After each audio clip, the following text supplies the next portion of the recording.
Hide করেছিলাম যে আমার ওয়াইফ আছে, কিন্তু আমি তোমাকে ভালোবাসতাম, বিশ্বাস করো, মন থেকে।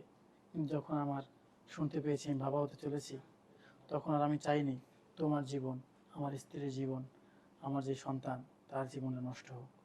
তাই আমি তোমার কাছ থেকে কন্ট্যাক্ট বন্ধ করে দিয়েছি। তুমি আমাকে মাফ করে দাও প্লিজ, মাফ করে দাও প্লিজ।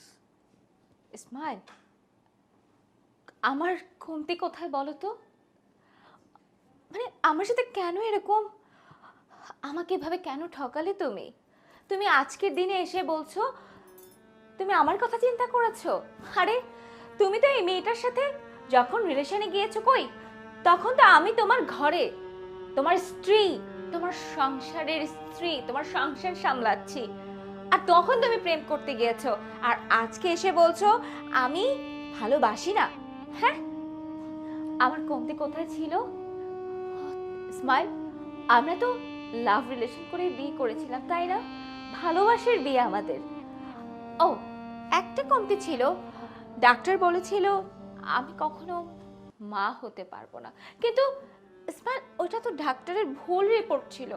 আর এই কথাটা শুনে তুমি সাথে সাথে আরেকটা সম্পর্কে জড়িয়ে গেলে। একটা বারের জন্য আমার কথা মনে করলে না? ইসমাইল, তুমি কি করে পারলে আমাকে এভাবে ঠকাতে?